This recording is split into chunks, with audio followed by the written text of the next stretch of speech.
Assalamu alaikum wa rahmatullah.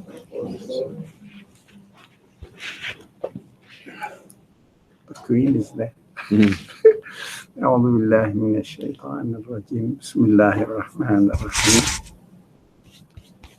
اللهم افتح علينا حكمتك وانشر علينا رحمتك يا ذا الجلال والإكرام لا حول ولا قوة إلا بالله العلي العظيم وصل اللهم على محمد وعلى آله وصحبه وأتباعه أجمعين آمين. So just the recap of the last class. I'm trying to make it short.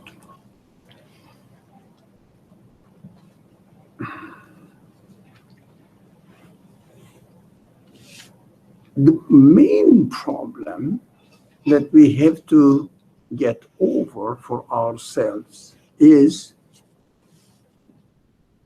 get out of this two-dimensional world that we are in always. We think that we are here and the metals are there and we are connecting with them or interacting with them. This is a very simple way of seeing the world. Very simple. We have to understand, realize that the world, this world is really meaningful. This world, in fact, does not communicate with our humanity as it appears to be the lump of metals. But our humanity communicates with the world through the meaning we receive from them. We like it, we don't like it, we get excited, etc., etc. So through the meanings, we communicate with them. Bodily connection, or the connection of the body with the material, is nothing. You know, I'm sitting on the floor, but it has no value. It means nothing, really. I don't get anything out of it as a human being. I don't benefit from it at all. But my feeling is, for example, if I am on the floor, if I'm not falling, I feel secure. And I like it. I enjoy it. So my relationship with the world, for example, let's say there is a forest here, there are animals and plants. And if I don't like it, if I don't enjoy being there, the bulk of wood is nothing for me. What shall I do with the wood? What shall I do with the stone? What shall I do with the clouds? Physical relationship doesn't bring anything to my humanity. I have to realize this. To live in two-dimensional world means thinking that I need air, the atmosphere is there. I need water, and water is there. So I have to make secure that I am on the ground. I'm not falling. And I'm here. Well, the building seems to be strong.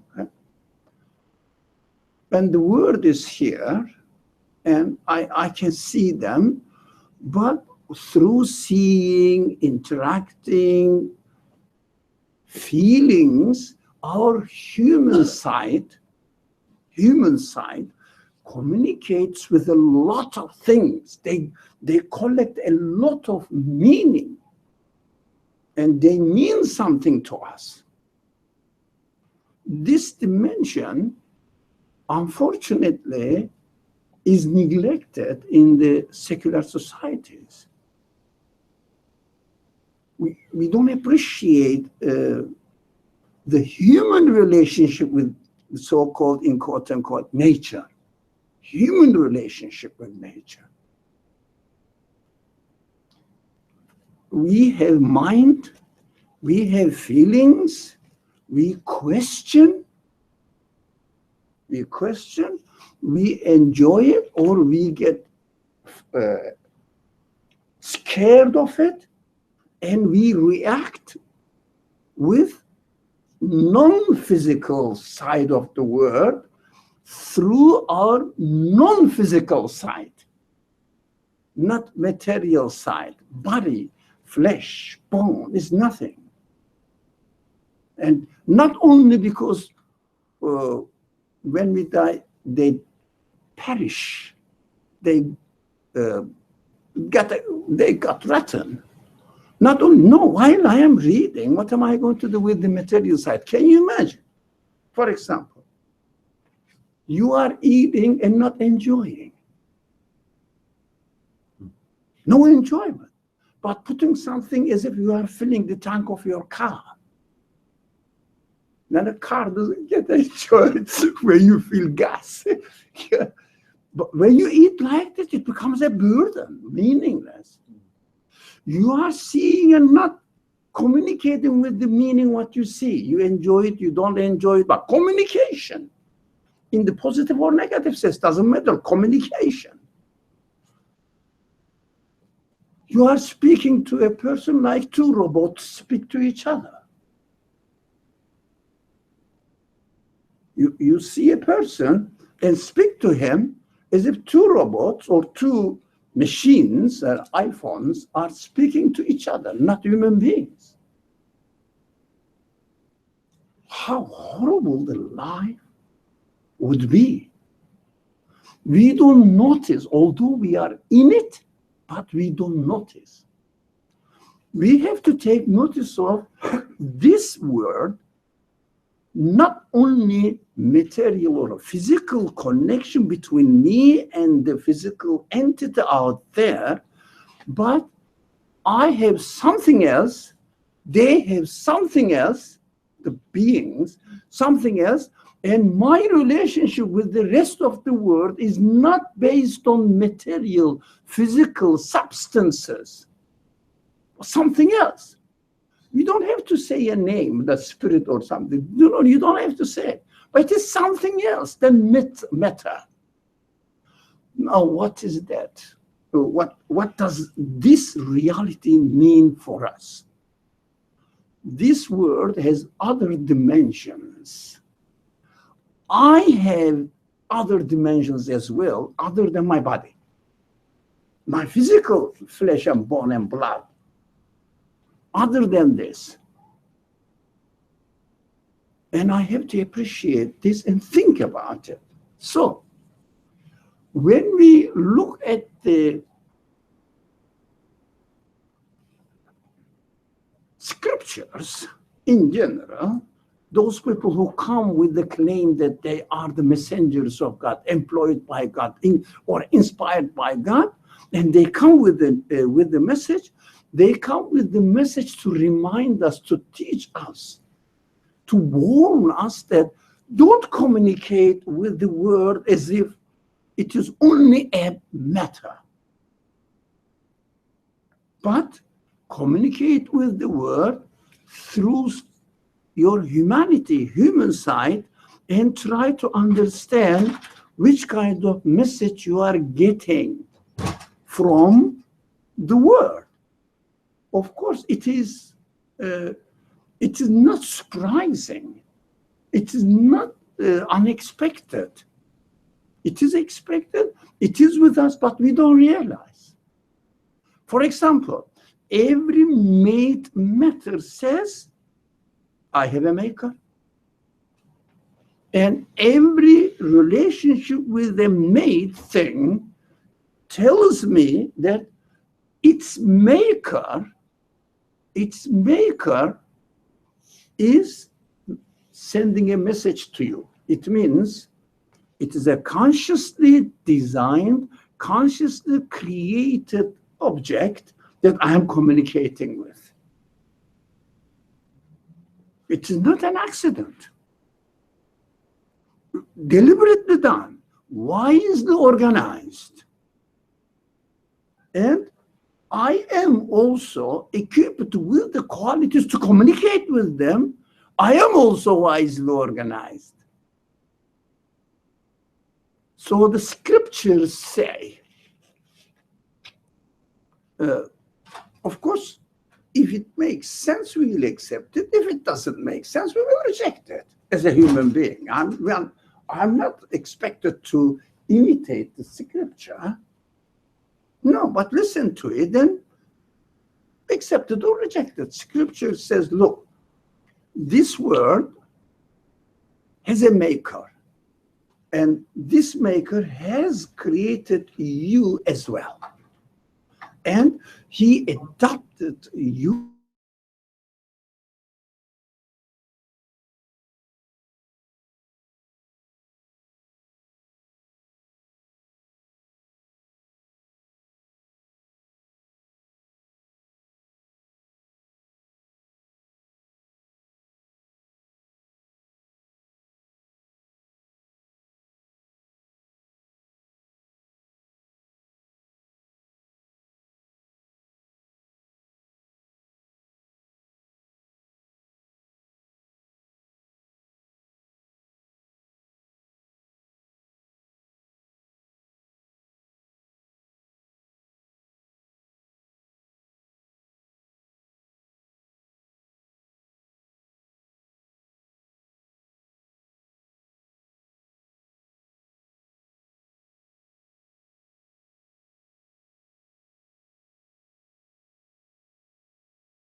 I am thirsty.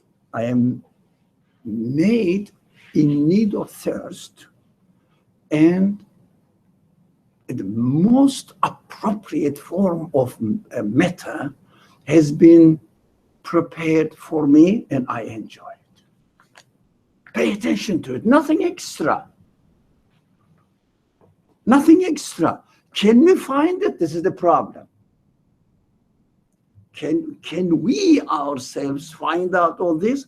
If there is no reminder, there is no teacher, although I have the capacity, I have the potentiality to learn, to understand, but if I don't take the course, if I don't listen to the teacher, if I don't read, if I am not reminded, what happens? I don't pay attention to it. I don't think about it. Can you learn, I don't know, biology yourself? Can you learn chemistry yourself? No. You have to learn from the previously accumulated information by the people, and you have to be guided. But at the end, what happens? You discover within yourself that you are able to understand this matter that the teacher teaches you. Get it? But it is the best example in mathematics. When you learn maths, of course, the first time you don't know. But the teacher tells you, what does it mean? Is it really? But as you do more and more exercises in the way that the teacher reminds you, teaches you, shows you, you learn it, and then you become a defender of the idea that you learned. Do you get it? Defender of the idea that you learned. You say, it must be so. It is really correct. This equation makes sense. Defend it. Even more, you want to teach others. You want to teach others. Those people who have not learned that much. What are you doing? I'm visiting. Okay, visiting. Yeah. Okay, we accept guests. Temporary. Okay, welcome. So, yeah. But is it not possible that someone remind himself without the need of a prophet to remind him? Ask yourself, if you are not reminded at all, what you have to do, you have to go through the same process again and again, every generation, start from the scratch. If you don't really transfer the information, the point is not you learn it, you don't learn it. I think I couldn't express it properly. The point is this: although we have the potentiality to understand, but unless we are taught, we are guided. Unless we are guided, this potentiality doesn't grow. That's how we are. Like this, like the example in plantation, the seed. Take a seed of an orange, for example.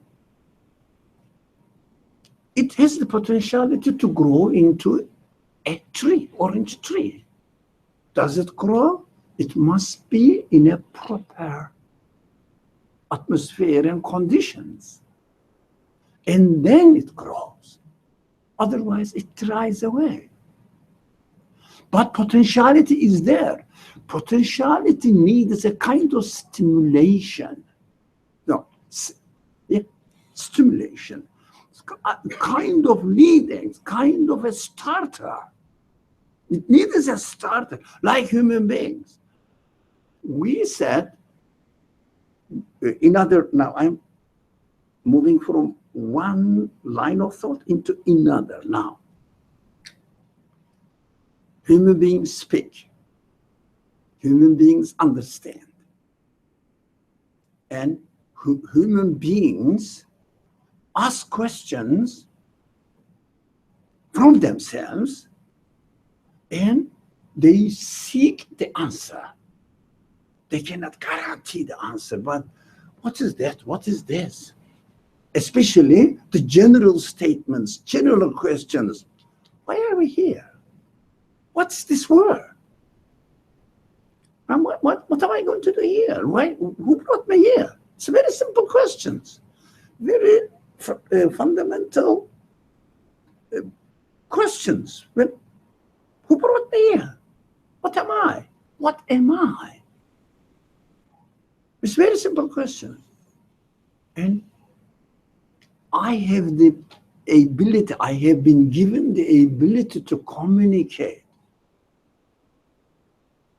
And do you think that the one who gave me existence with this ability to speak, that one, the one who gave me existence, doesn't speak?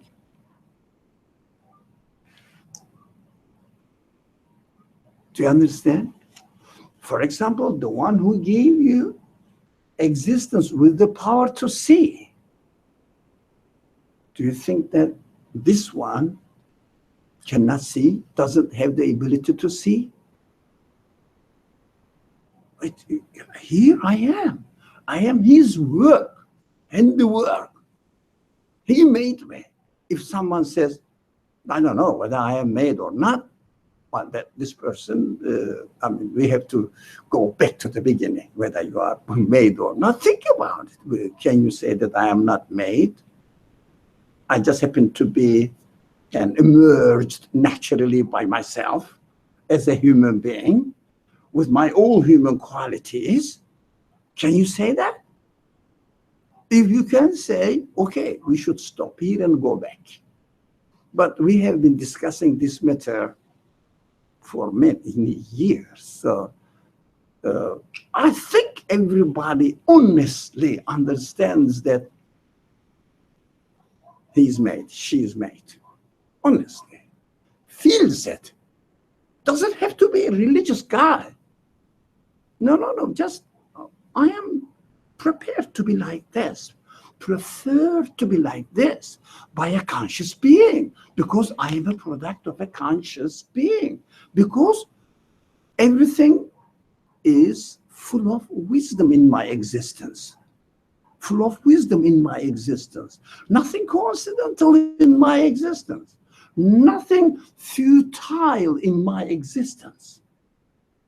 Everything is meaningful, maybe functioning, maybe making it beautiful, more practical, efficient, whatever. But all wisely given existence to me. Very simple. So this one has created me with the ability to speak. Definitely, he must be able to speak. Sure. And why shouldn't I expect him to speak to me? Of course, we experience that. Something comes to our mind. We remember something, but these are not material. We think that it is in mind, but the brain is a kind of chemical substance, cannot produce knowledge by itself. It is used as a tool, like my eyes are used as tools to see. My ears, or the brain, is used to make me hear and make meaning out of it. And the matter cannot produce meaning. Can you imagine this machine, laptop, has not been loaded with the software? The matter itself will produce some meaningful activity by itself.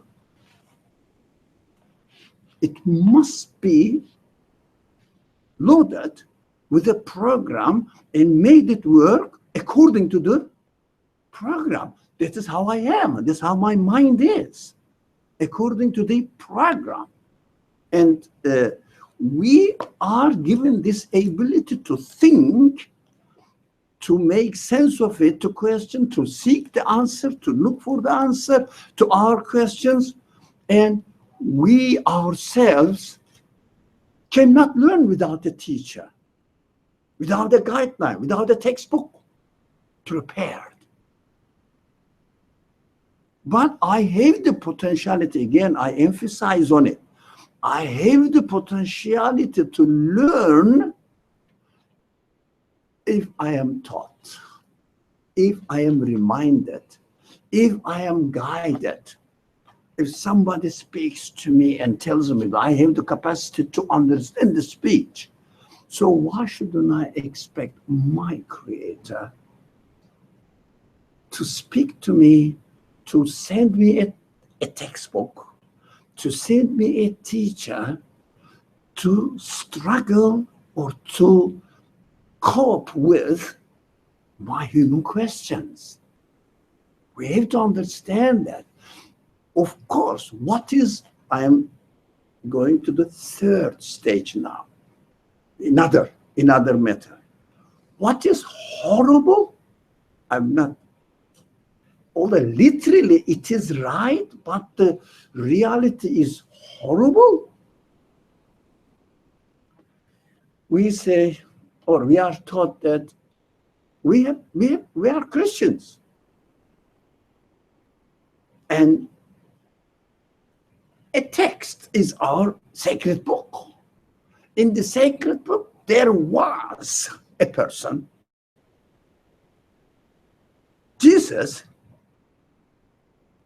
and he came here to save us. But some people say in the form of incarnate God, or some people say something else, Son of God, but they refer the teacher to a historical personage. It is the same in wisdom community. When you say the teacher, the messenger, our minds go back to 1500 years ago. There was a man. That is our understanding of messengership. It is horrible. It's not wrong. Literally, there was a man, yeah. But where is the dimension in my world view that it's not only horizontal dimension, two-dimensional dimension, that I am here and water is here. That's it. There's no meaning in this relationship, as if we may see, but we don't experience it. Ask yourself, have you communicated with another matter object with not only its material side, physical side, but as a means of communication? As a means of communication. Have you thought? We don't. That is why we need the concept of messengership, concept of, for example, if someone says, do you have a textbook? We say, yeah. What is it? It is the Quran. The Muslims, the Jews say the Torah. What doesn't matter, right? Yeah. What is this? It is a book was revealed to a historical personage who is called Muhammad, and my God, my creator, my owner, has no dimension in my world right now. It's a book there. You either go to the library and find a book and read, or put it in your own shelf and pick it up and read it. While you are reading what you read, you don't read the word of God. You read the word of God spoken to Muhammad 1400 years ago. It is not alive for you.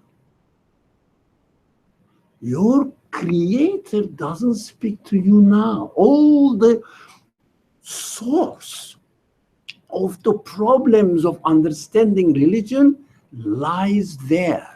We call it in our discussions historicizing the text, historicizing the messenger, historicizing or materializing, a kind of materializing the angels, and also making another historicizing. It means in the future now, not in the past. In the future, after I die, the world will be destroyed, and then we will be resurrected. I don't know when, maybe billions years later. Not now. Nothing is happening in my life now. Nothing. I have two-dimensional relationship with the world. It's horrible, isn't it? It's not human. Although when we think about it, it shouldn't be so. But the way the religion is presented to us makes it either historical in the past or not spatial, temporal in the future, time-wise, but not in the present. So my present life has no other dimension than two dimensions. Even the religious activities are done within these two dimensions. I have to do this, or I have to be careful like this, I have to stand this way, turn this way. Only, I'm not saying they are not important. No, only. It means, can you say that my physical body is not important so I can cut myself or burn myself? No.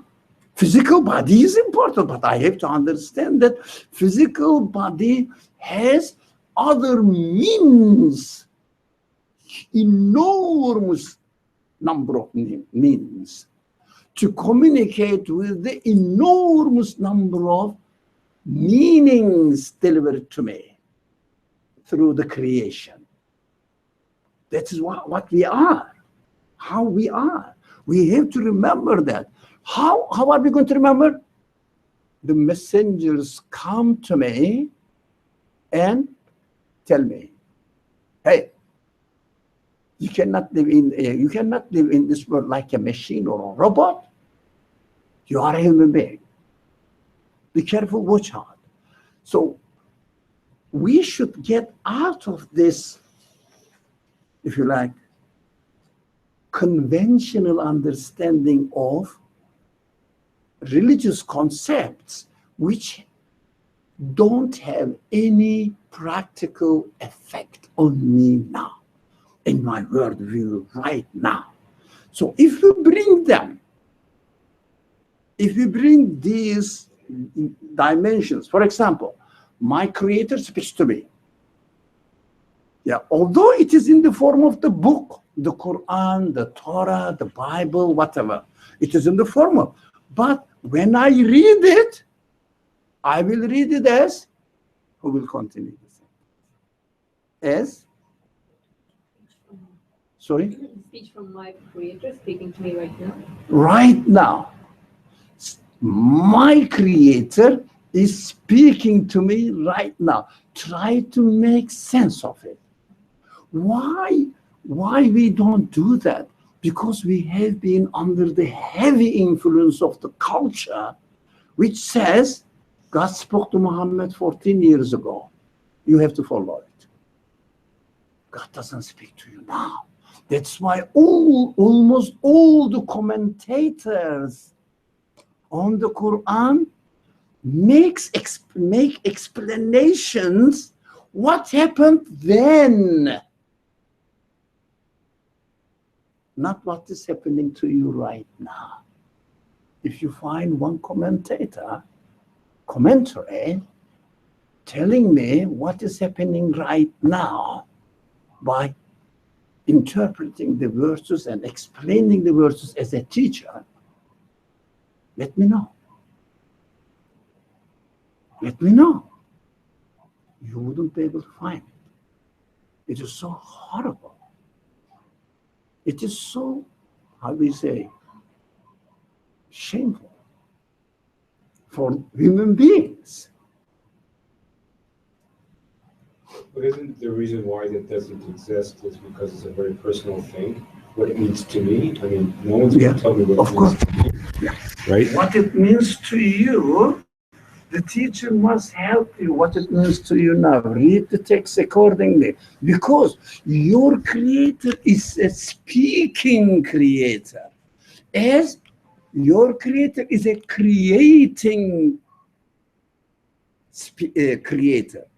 Right now. Who's creating the world right now?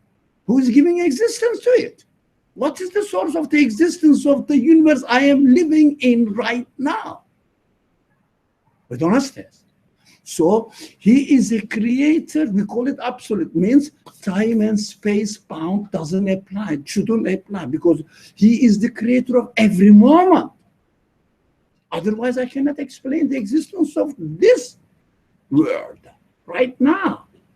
So the same creator is an absolute creator. The same creator is an absolute speaker. So you have to interpret his speech, which is recorded, through Muhammad in the book or through Jesus in the Bible. The Bible is a narration, actually. But you can speak Torah. Pentateuch especially. So speech of God to Moses, recorded. So read this recording, this text, as the speech of your Creator right now speaking to you. Your word will completely change. When you will understand that, without the matter, you cannot get the meaning. That's how we are. That's our capacity. We cannot get the meaning if there was no matter. For example, if you don't eat and taste it, would you enjoy something? It's too obvious. But what you eat, let's say, what did you eat today? Any fruit? Did you eat any fruit? Yeah. What did you? Not a pear. A pear. So beautiful. Thank you. So when you eat the pear, do you have any communication with it, enjoyment? Yeah. I enjoy it. If you enjoyed it, yeah. But if there was no pear, you would never experience this enjoyment. It's very simple. So this is how we are. For example, pear is there, the taste is there in pear because we experience that, we know that it tastes something nice. Okay. But you didn't have the quality to communicate with the taste. But you can put the pear in your mouth. As we mentioned before, it's like filling gas into the tank of a car. Right? They don't feel anything. But I am a human being. So pear has the taste. You have the ability to communicate with the taste. So pear must exist. Your tongue must exist. The tongue, the tool to taste, right? Must exist, but the essence or the essence of this event, this communication, is not between you and the pear. The human communication is between your power of taste and the taste in pear. So we shouldn't confuse two things, that matter is not important. No, it is important. If there was no pear, I would never experience anything. And a flesh body is not important. Yet it is important. If I didn't have tongue, I would never experience the taste. Yeah, I would never experience the taste. Prayer, this way. And the show, yeah. I would never experience the test if there was no tongue. So that is how we are. We have to accept our reality. Our physical body cannot be separated from our, if you like, not spiritual, I wouldn't say, but our sensual existence, sensual side. And also, the matter cannot be separated from its meanings that I communicate with. So let us make some other dimensions to our worldview. We studied these dimensions. One is the universe says, very simple, of course, very simple, is a very, very generalized summary, very much. But we are not going to go into the proof of the truthfulness of this here. But we understand that there must be something first. If something exists, there must be a creator, maker, the one who made this thing. The universe exists and I exist. We have a creator. Another dimension. Now, when we are looking at the universe or communicating with it, breathing, eating, speaking, whatever, and I say, yeah, we are created. We are being created now. A dimension, isn't it? in our worldview, and we have to experience that. I am made now. Don't say Allah or God. No, I am made by someone, something conscious. Doesn't matter to name it. But you must have this dimension in your comprehension or perception of the world. If you don't have it, you cannot live as a human being. Because you cannot really take any meaning. You are a robot. Two machines are interacting with each other with nothing. They don't feel anything. They don't become aware of anything. Just a robot.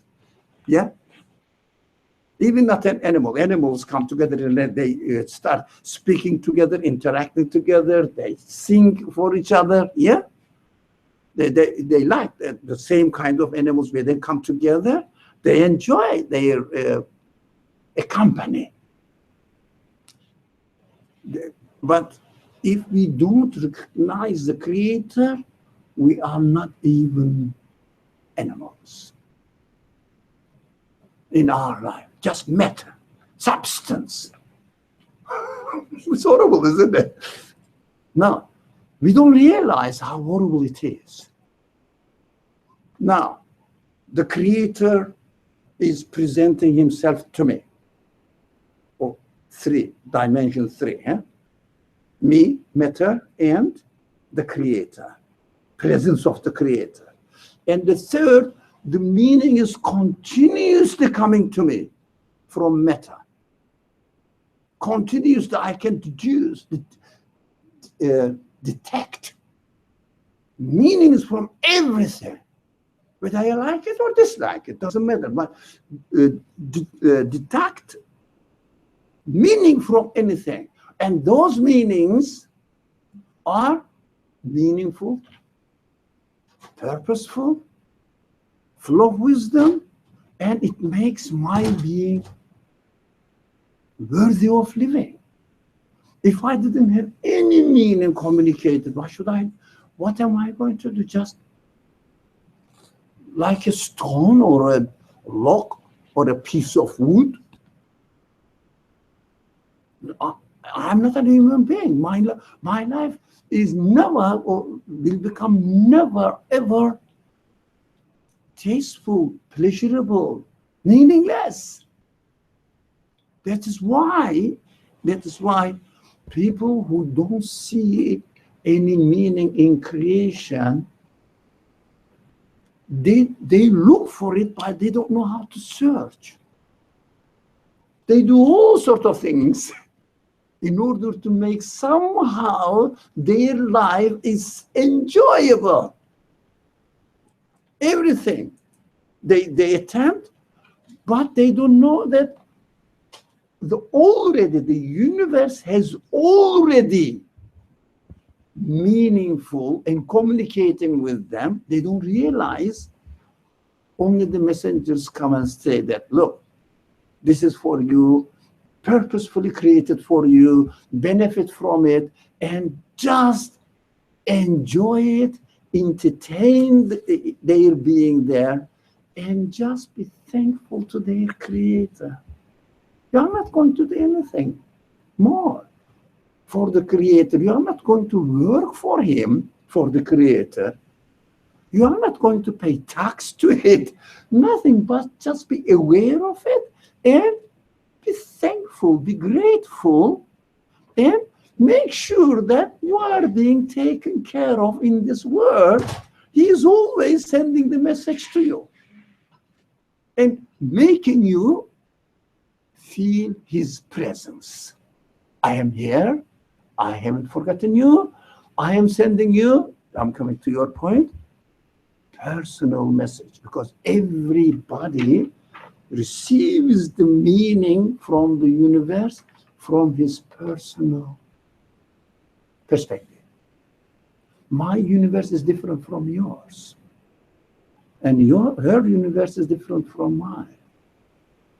Although we see the same thing, but we don't feel the same feeling. And I don't even know what you feel. How you feel? I only experience what I feel. So it's beautiful to know that the universe is mine, and I have a creator, and this creator communicates with me through the meaning that I extract from his act of creation. And this creator speaks. I have to look for the speech because I need the answer to my questions. Not only I am hungry and I want food, yeah, but I have questions, I need answers. Make my life meaningful. I must be satisfied as well with it. So he must speak to me.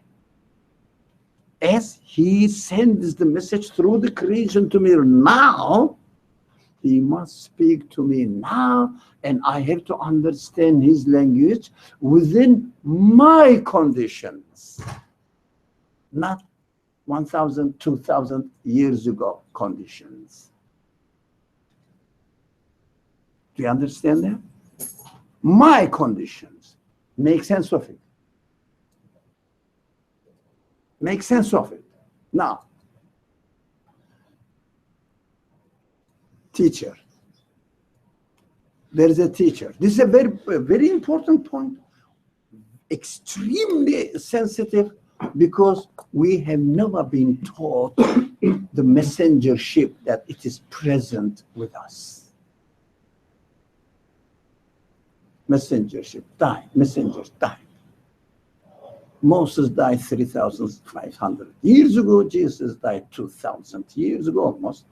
And Muhammad died 1,400 years ago. They are dead, but we just inherited some narrations from them. But in our world, we don't have a dimension that I feel the presence of the teacher, although I may not know everything about him, doesn't matter. But there must be a teacher. We called it last, maybe two or last class or two class before, a role model for me as an ideal man,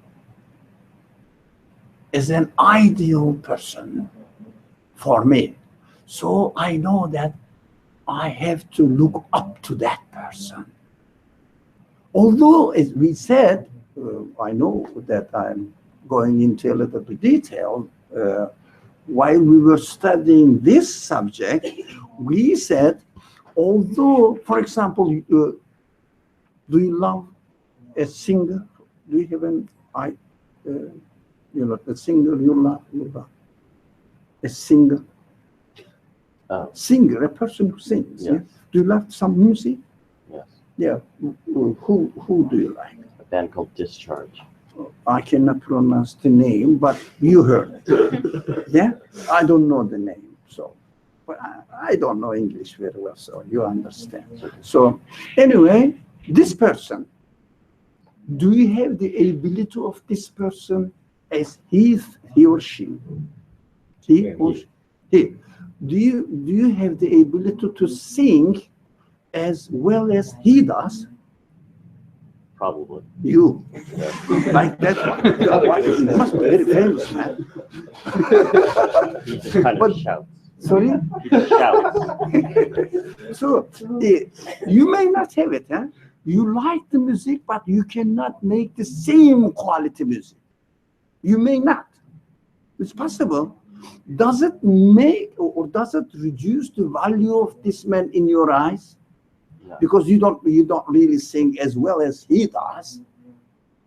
And you must have heard some of his musics, but you may not hear other musics, not everything from his life, some. So role model should not be a person that I can do everything as he does, and I know everything as he did. but as he taught. But the point is, don't misunderstand. The point is, do we have a dimension in our present worldview that this world we have has a physical existence?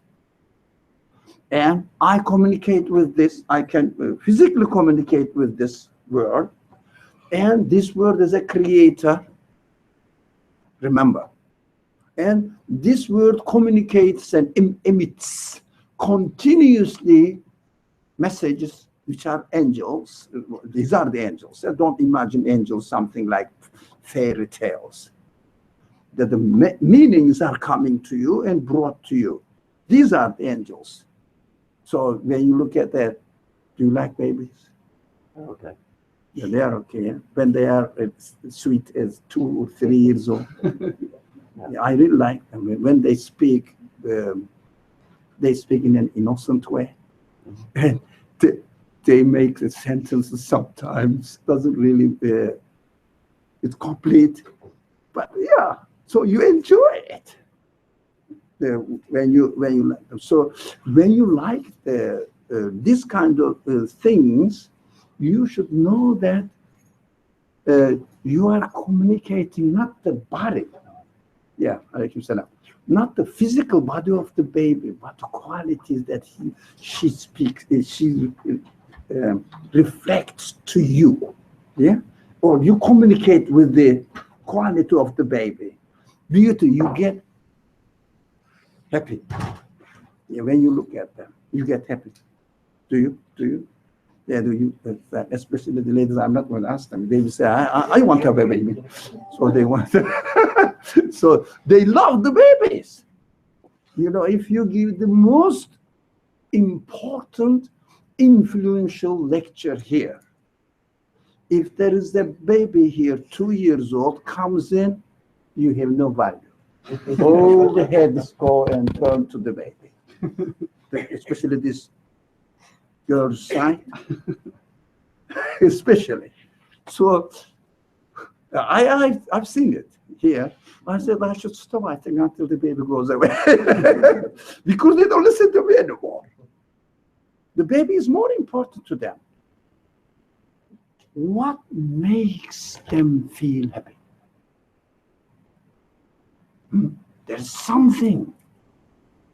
You don't have to put a name on it, and you don't have to make a physical description of it, but you experience it. You feel happy. When you hear a news that, let's say, a person whom you somehow feel affiliated and familiar, you love, they said, you know, this person had an accident and he died. What happens? Even if you were entertaining yourself in the best restaurant, having the friends around you and eating the best food, and then somebody comes and texts you or tells you that if you love somebody, let's say John, let's say, okay? And they say, you know, I'm sorry, John passed away. What happens? Suddenly, all the taste goes, and you feel, oh, sorry. It has an effect on you. What makes you an effect on you? What is the physical thing? Huh? What are we talking about? The word, this physical word, is, yes, must exist and important, but nothing. Value-wise, nothing. They are just tools. They are just vehicles. Your physical eye, mind, tongue, ear, or your physical well-being, health, they are just vehicles. Just a vehicle. You know, if a truck comes and brings some food to you, And you take the food, you entertain it, but you are not going to benefit from the truck. It's a vehicle. It delivers it and finished. So these are just vehicles.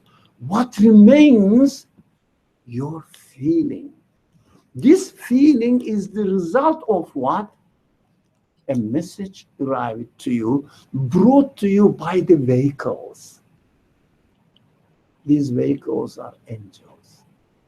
Don't imagine angels as strange things. So angels, and this creator speaks to you, he must hear the voice.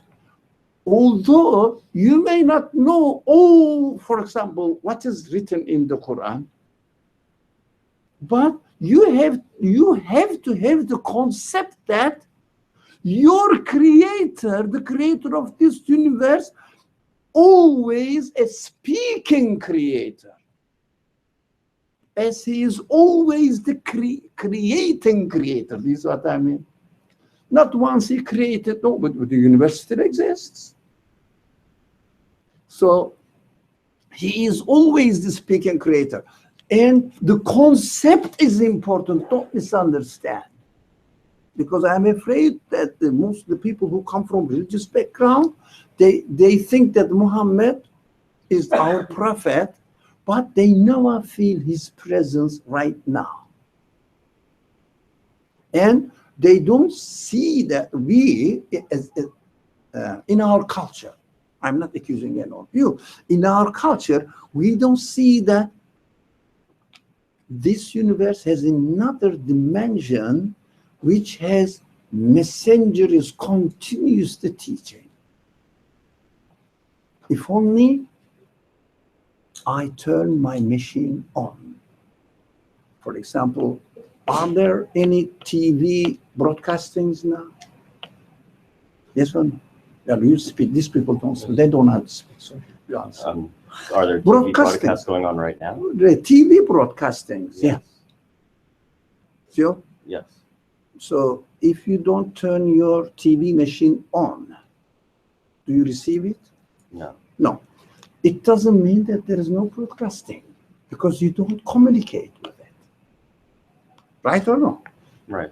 So you have to have in your mind that, look, here is the machine, I can turn it on, and I understand that in this universe, the teachers are continuously broadcasting teaching.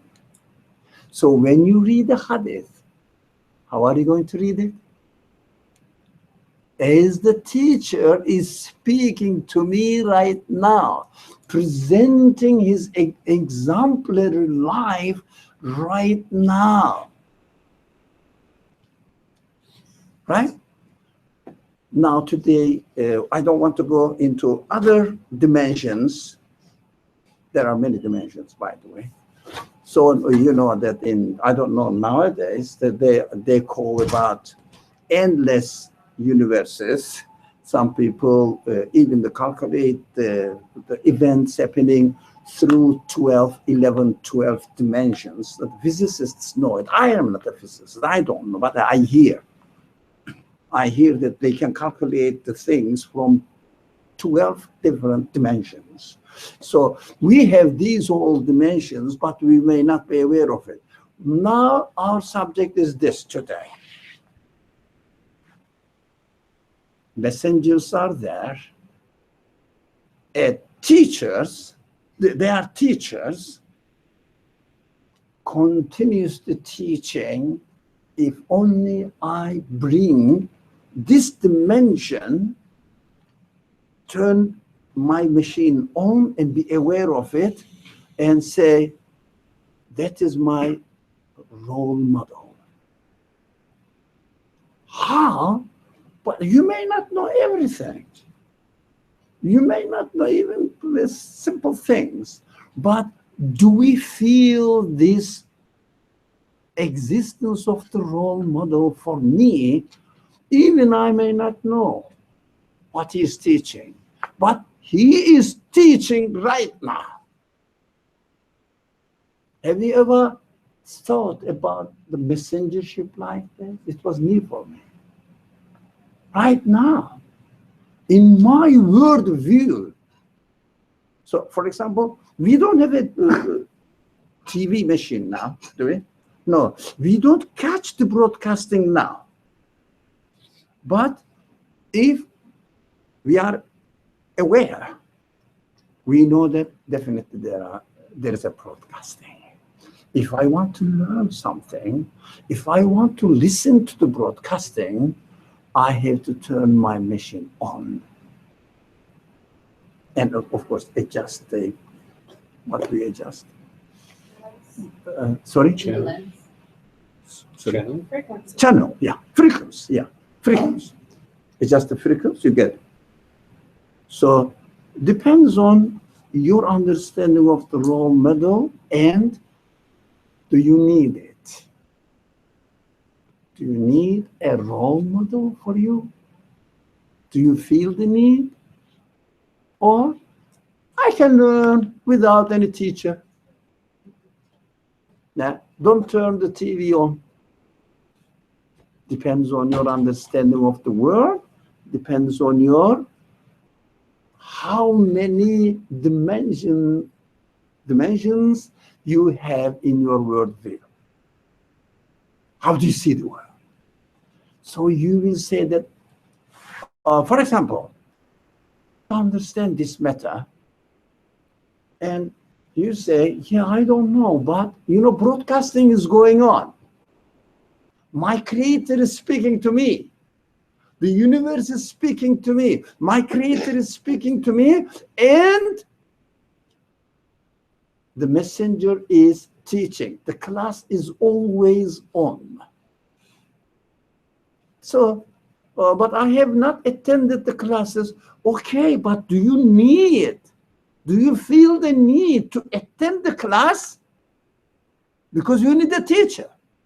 If you need a teacher, you go to the class and listen to the teacher. If you don't feel the need, even you may be in the university building, but you don't need to listen to the teacher and see the teacher being an exemplary or living an exemplary life and try to understand from him. When you take one class, it doesn't mean that you learned everything, but you learned something. Something, one step. In each class, you learn one step, and then you become somehow expert on it. But you have to decide that you have to take this course first. Do you really feel that you have to take the course?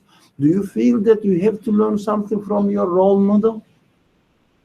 How are we defining role models? How are we defining like a teacher, somebody that you want to be like? He will show you how to be the best man, in this creation, meaningful, of course, best man.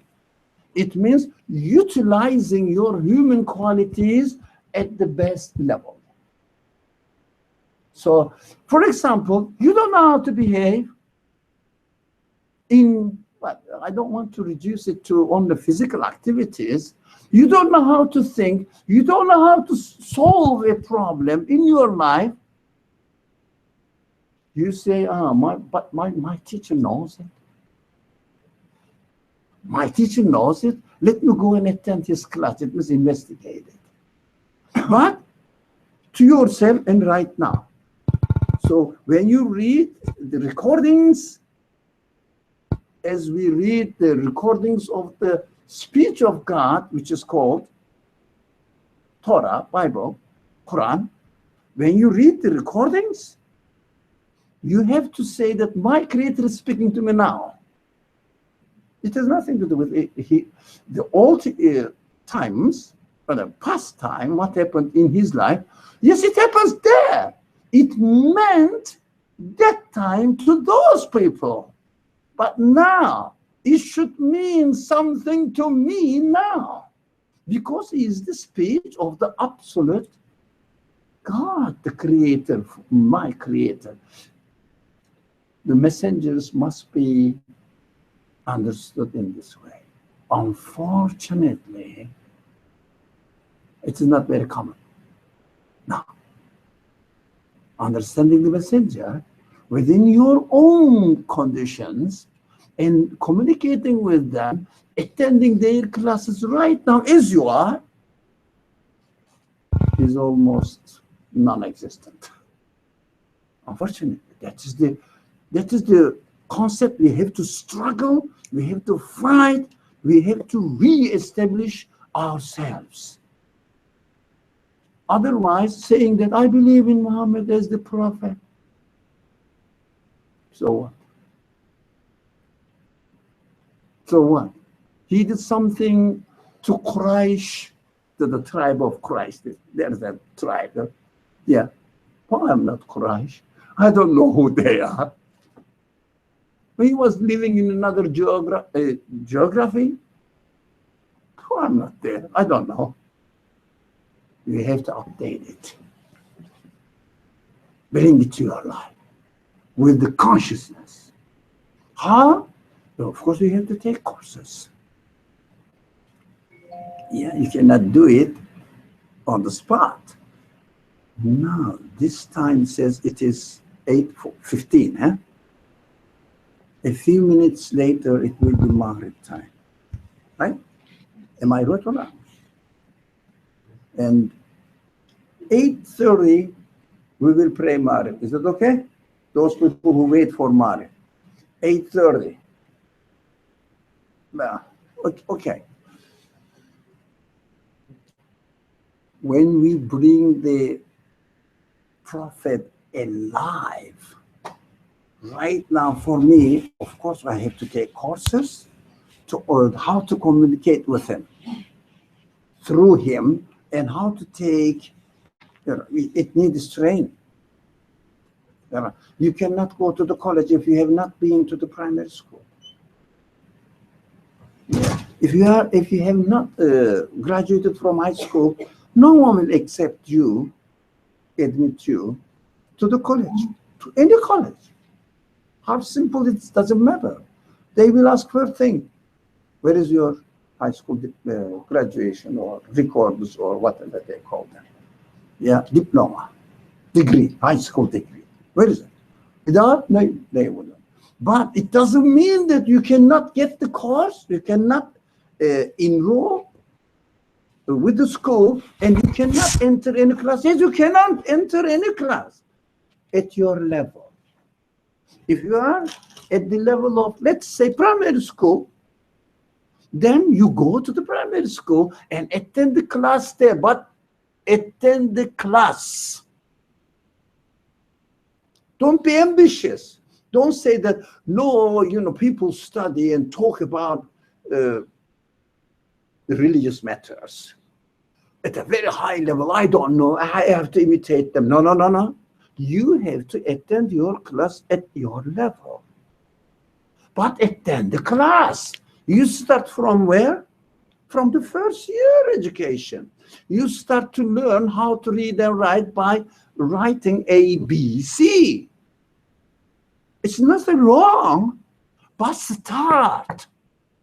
But this, in order to be able to start, you have to be conscious that you have to attend the class. Otherwise, you don't learn. So what you do, you imitate some rules presented to you, and it becomes meaningless for you. Of course, I understand. I understand. Because it doesn't make sense. So I think I know I would go to the second. Now, can you read? Somebody can read this one? The first sentence? The Quran needs to be read from the end to the beginning as it is compiled now. Now, these are the very fundamental principles. If you want to attend this class at the primary school level, because you intended to attend. So here is the textbook. The textbook must be read as it was revealed to humankind, starting with what? You have to start with this. Don't go to the advanced class if you have not completed. That is why you have to follow the sequence of revelation, because the sequence of revelation is your life story. How you start learning. Now, practically speaking, the compiling of the book, generally speaking, starts from the end to the beginning. Generally speaking. That's why those people who read the Quran in order to produce judicial matters or the judicial rules, they have to read. We studied this, if you remember, weeks ago. Read the Quran from the end to the beginning. They say, end is the completion of religion. So we have to take the last rule revealed to human beings to put into implementation, to make a rule out of it. But if you are aware of the different dimensions and bring everything into your present life, and you want to become a student of the teachings of God's speech or God's messengers, you have to start from the first year, first class, first semester. And what was the first semester? Iqra bismi rabbika alladhi khalaq. Yeah? Read in the name of your Lord who created you. It means through your creation, receive the message from your Creator. Right? And if you have human questions at your level, you can get the answers through your creation. But watch out. Think about it. Yeah, think about it, about your existence, your being. So reflect on your reality, your human reality. Reflect on your human reality.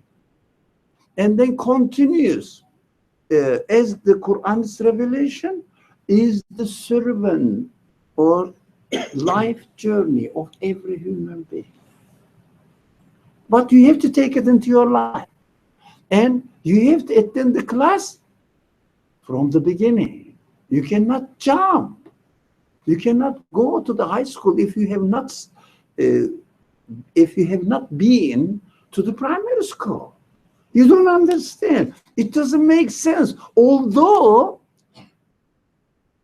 it makes sense for those people at this level, it makes sense.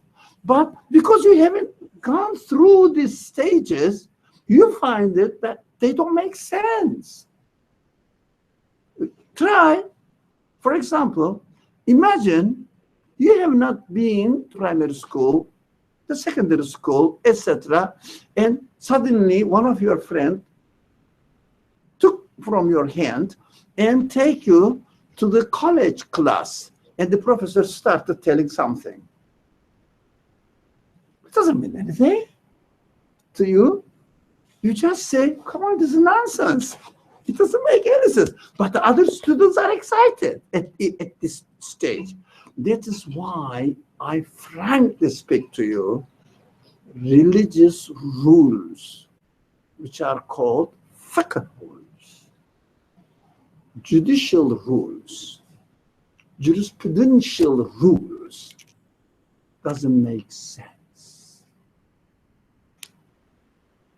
And you either imitate it or reject it. Both of them are wrong. Imitation is wrong, rejecting is wrong. You have to go through the stage as the Quran teaches you, as your Creator presented the Quran for every human being. Not for Muhammad only, for every human being. Muhammad was the first one who received it, okay, but it is not for Muhammad only. It is for humankind. My Lord is speaking to me. My Lord. Not only Muhammad's Lord, not only your Lord, as far as I am concerned, my Lord is speaking to me. Read the Quran as your Lord speaks to you now. You will have a completely different understanding of religion. Second sentence. So you understand this from the end to the beginning. Now, if you are a primary school student, don't say that I was born in a Muslim community, in a Muslim society in Pakistan. I am a Muslim, I know Islam, so I can read the Quran from the beginning to the end. No. Have you attended the class? Have you learned yourself or just heard the stories?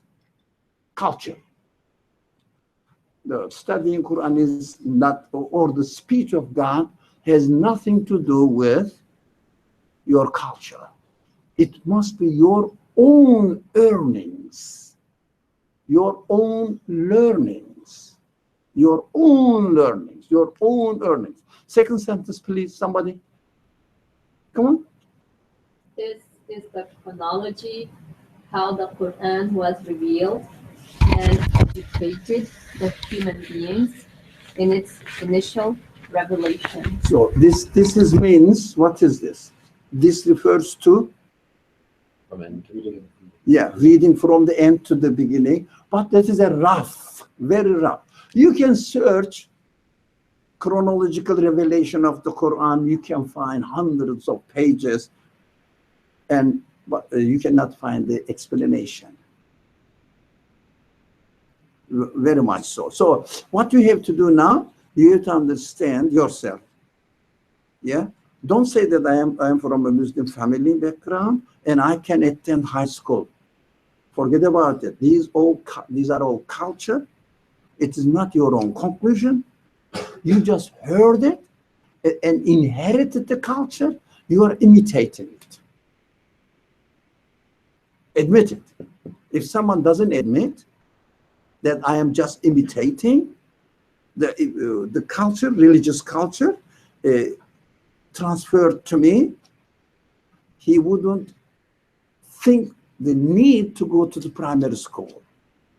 And he wouldn't think to read the Quran as his God is speaking to him right now and saying that you, ikra, means read. Huh?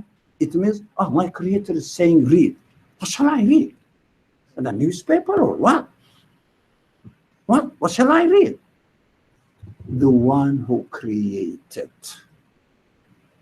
your Lord in his name. It means in order to understand him, in order to acknowledge him, in order to become aware of his presence in your life.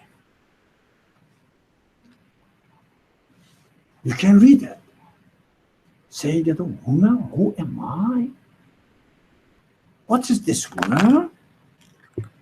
Why do I think that it is created as it is, or it is made as it is now?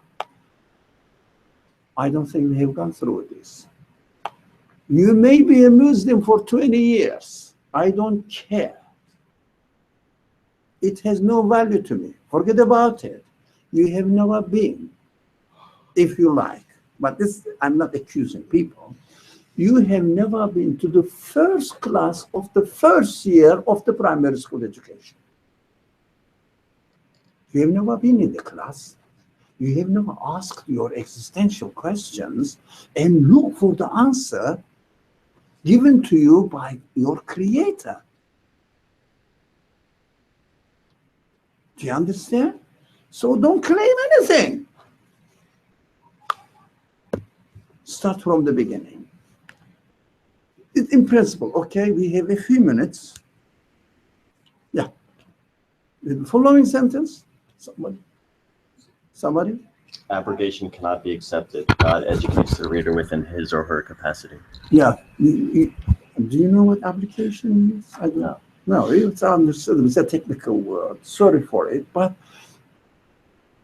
they say, the Prophet practiced like this and then there was a verse, and then another verse. In this approach, God never ever abandons his word to you. Do you think that what you are taught at the primary school education, and when you reach the college education almost has nothing to do with the primary school education, but does the college education abrogates the primary school education? Abrogates means make it obsolete and how do you say, non-functioning? Override. Yeah, override. No. It was necessary at this stage of your life. Now another thing is necessary at another stage of your life. They are both actively needed by you. And at this stage, I have to follow this. At another stage, I have to follow another one, depending on your capacity, on your need. For example, let's say, do you get any flu in you or not? On a cold? Do you catch cold sometimes? I do every year. It's the routine. Once it's this, do you get it? Yes. No. When you get a cold, you go to the doctor, and the doctor prescribes you some medicine. Right? Quite normal. Flu, yeah. So you take the medicine. Yeah, that time. After the flu is over, what happens? You don't need the medicine. But it doesn't mean that medicine has been overridden. If you get another flu, you go and get the medicine, the same medicine again. It is never abrogated. Right? This is not a kind of technical subject, but when you have the belief approach to your life, this kind of rules introduced to you by obligation or something like that does not work. Okay. But I thought that the concept of abrogation was basically the interpreter sees the two rulings or the two different rules as contradictory. So you're saying that that's not the case. So it would be different if, like, in elementary school you learn that 2 + 2 = 5. Then somewhere in college you learn that 2 + 2 actually equals 6. Then that would abrogate the 2 + 2 = 4, right? But 2 and 2. 2 + 2 = 4 and 5. Sorry? Sorry? 2 + 2 = 4, and then later you learn that 2 + 2 Definition = 5. education. Yeah, obviously. No, nothing changes. Conditions change, nothing changes. If it is very cold, water freezes. If it is very hot, water evaporates. If it is normal, water is liquid. Simple? Now, when it is normal, then in between very hot and very cold, it is 60 degrees now, Fahrenheit, 60 Fahrenheit, you have liquid water. Do you think the liquid water abrogated the frozen ice? No. When the conditions change, it is water freezes again. It is why it is important only if you have an approach to the Quran from belief perspective. If you reduce the Quran to only the source of rulings, you cannot follow this. Impossible. The mistake is not saying that abrogation is accepted or not. Mistake is in the approach to the Quran. What do you see the speech of God? How do you value the speech of God? We are overriding the time. So the last line, please. Let's at least finish this slide. Yeah.